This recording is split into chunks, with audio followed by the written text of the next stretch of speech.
মন খারাপ, খাবো। একা লাগছে, খাবো। রেগে যাচ্ছি, খাবো। কারোর সাথে অনেকদিন পর দেখা হবে, রেস্টুরেন্টে দেখা করি। আমাদের আর কোনো রিক্রিয়েশনের জায়গা নেই। আমরা ইভেন সিনেমা দেখতে যাব, ওখানেও আমরা খাবার নিয়ে যাচ্ছি। যখনই কোনো রকম ইমোশনাল ইনভলভমেন্ট আপনার চলে আসে, তখনই কি আপনি খাবারের দিকে চলে যান নাকি আনন্দের সময় বলেন, কষ্টের সময় বলেন? ইমোশনাল ইটিং, এই জিনিসটা বর্তমানে আমরা অনেক বেশি করে থাকি। ইভেন আমি যদি অ্যাডভার্টাইজের কথাও বলি, খাবারের অ্যাডভার্টাইজ আপনারা খেয়াল করে দেখবেন, প্রত্যেকটা অ্যাডভার্টাইজ আমাদেরকে এভাবে ট্রিগার করে। বোর ফিল করছেন, আপনি এই চিপস খান। বোর ফিল করছেন, আপনি এখন এই খাবারটি খান। এবং আপনার কিছু ভালো লাগছে না, আপনি বার্গারটি খান। এবং বিভিন্নভাবে আমাদের ইমোশনকেই ট্রিগার করে করে কিন্তু খাবারের অ্যাডভার্টাইজমেন্টগুলো তৈরি করা হয়ে থাকে। যেমন বিভিন্ন উৎসব, সাথে সাথে খাবারের কিছু স্পেসিফিক ব্র্যান্ড আমাদের চোখে চলে আসে যে এই উৎসবে এই খাবারটাই হয়তো আসতে হবে। আরও যদি আমরা বলে থাকি যে বিভিন্ন উৎসবের কথা মনে করলেই আমরা অ্যাডভার্টাইজমেন্ট বাদ দিয়েও যদি নিজের পরিবারের দিকে চলে আসি, আমরা কেন জানি না উৎসবের সাথে খাবারের একটা সংযোগ করে ফেলি।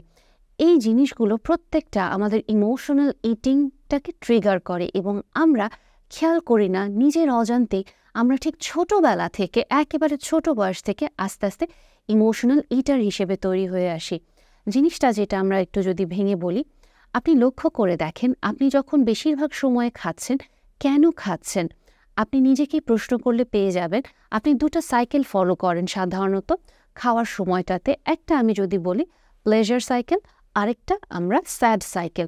প্লেজার সাইকেলে যেটা আমরা করে থাকি যে কোনো একটা আনন্দের উৎসবের বা যে কোনো খুব ভালো লাগার মুহূর্ত চলে আসলে আমরা ওই আনন্দটা থেকে, প্লেজার থেকে ট্রিগার হয়ে এনজয়েবল ইটিংয়ে চলে যাই এবং ওটা আমাদের জন্য একটা রিওয়ার্ড হিসেবে কাজ করে এবং এই সাইকেলটা চলতে থাকে।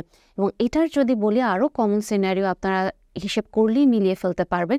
বর্তমানে বন্ধু আড্ডা বা যে কোনো গেট টুগেদার বলেন বা যে কোনো কিছু, কারোর সাথে অনেকদিন পর দেখা হবে, কোথায় দেখা করি? আমরা রেস্টুরেন্টে দেখা করি। আমাদের আর কোনো রিক্রিয়েশনের জায়গা নেই। আমরা ইভেন সিনেমা দেখতে যাব, ওখানেও আমরা খাবার নিয়ে যাচ্ছি।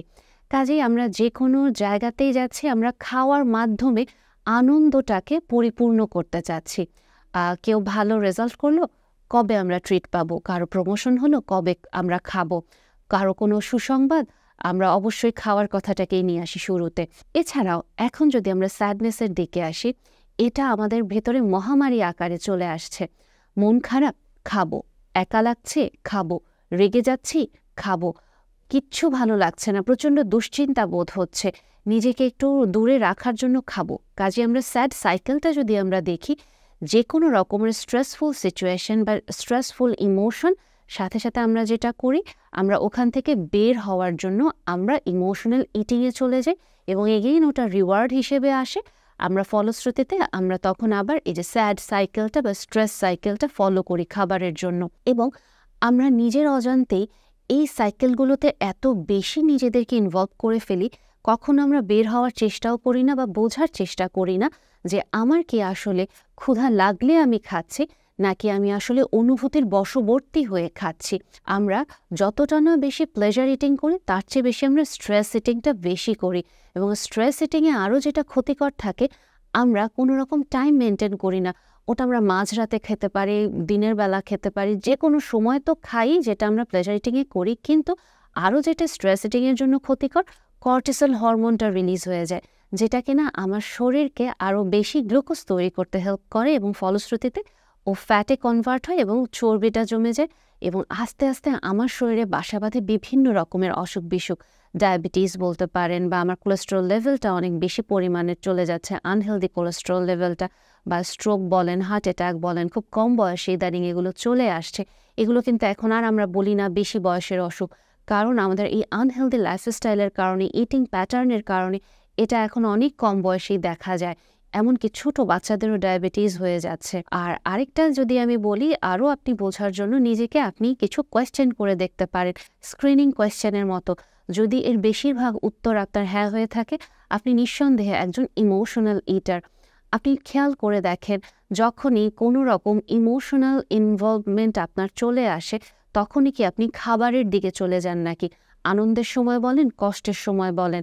বা একা থাকার মুহূর্ত বলেন বা আপনার এংজাইটি মোমেন্ট বলেন বা রেগে যাওয়ার কোনো সময় বলেন, আপনি যে কোনো অনুভূতির সময়ে কি খাবারের কাছে চলে যান নাকি? দ্বিতীয় যে জিনিসটি খেয়াল করবেন, আপনি যখন ইমোশনাল ইটিং করেন, বিশেষ করে যখন স্ট্রেস ইটিং করেন, আপনি কি তখন একা থাকতে চেষ্টা করেন নাকি আশেপাশে কেউ না থাকলে আপনি কমফোর্টেবল ফিল করেন এবং আপনার মন মতো ইচ্ছে মতো আপনি বেশি পরিমাণে খেতে পারেন, যাতে আপনি নিজেকে ওখানে ইনভলভ রেখে আপনার কষ্টটাকে সাময়িকভাবে ভুলে থাকতে পারেন। তৃতীয়ত, খাওয়ার সময় আপনার কি এটা মনে হয় নাকি এই খাবারই একমাত্র আমাকে বুঝতে পারে, এই খাবারই আমার একমাত্র বেস্ট ফ্রেন্ড, ও ছাড়া আমার লাইফে আর কিছু নাই, কি আছে জীবনে, এত প্যারা নিয়ে কি করব, খাওয়াই জীবন খাওয়াই মরণ, খেতেই থাকি, এই থটগুলো আসতে থাকে নাকি? 4 নাম্বার যে জিনিসটা আপনি খেয়াল করবেন, আপনি যখন এই এপিসোডটা শেষ করেন, স্ট্রেস ইটিংয়ের এপিসোডটা, এরপরে কি আপনার গিল্ট ফিলিং কাজ করে নাকি?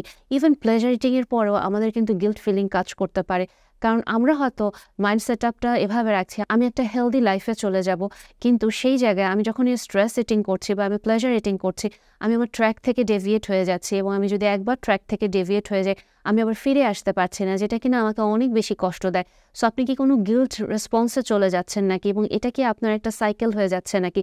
খাওয়া গিল্ট রেসপন্স, খাওয়া গিল্ট রেসপন্স, এর জিনিসগুলো যদি আপনি অনেক বেশি ফেস করে থাকেন এবং উত্তরগুলো যদি আপনার হ্যাঁ হয়ে থাকে, তাহলে আপনি অবশ্যই একজন ইমোশনাল ইটার বা আপনি একজন স্ট্রেস ইটার। এবং আপনাকে যেটা করতে হবে, আপনাকে আপনার ইমোশনটাকে আইডেন্টিফাই করতে হবে এবং আপনাকে ওই সময়টাতে দেখতে হবে যে আসলে আপনি কি স্ট্রেস ইটিং করছেন না প্লেজার ইটিং করছেন।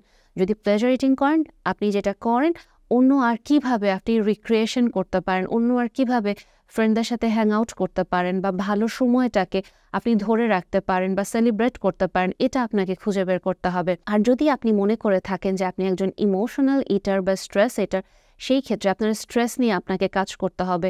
যদি আপনার সিভিয়ার লেভেলের স্ট্রেস থাকে, ডিপ্রেশন, এংজাইটি থাকে, অবশ্যই আপনাকে প্রফেশনাল হেল্প নিতে হবে, কারণ যে খাবারের উপরে আপনি নির্ভরশীলতা দেখাচ্ছেন, সেই খাবারের সাথে স্ট্রেসের কারণে আপনার একটা লাভ হেট রিলেশনশিপ হয়ে যাচ্ছে, যেটা আপনার জন্য আরও আনহেলদি। একে তো আপনি ইমোশনাল সাফার করছেন এবং এই ইমোশনাল ইটিংয়ের কারণে আপনি ফিজিক্যাল সাফারিংস ডেকে নিয়ে আসছেন এবং আলটিমেটলি আপনি ধীরে ধীরে একজন টক্সিক মানুষে পরিণত হয়ে যাচ্ছেন এবং আপনার মনে হচ্ছে আপনার লাইফের সব কিছুই খারাপ, কারণ আপনি একটা আনহেলদি হ্যাবিট থেকে বের হওয়ার জন্য আপনি আরও কতগুলো আনহেলদি হ্যাবিটে জড়িয়ে যাচ্ছেন। কাজেই আপনাকে অবশ্যই খেয়াল করতে হবে, আপনি কি ক্ষুধা লাগছে বিধায় খাচ্ছেন নাকি আপনি অনুভূতির বশবর্তী হয়ে খাচ্ছেন।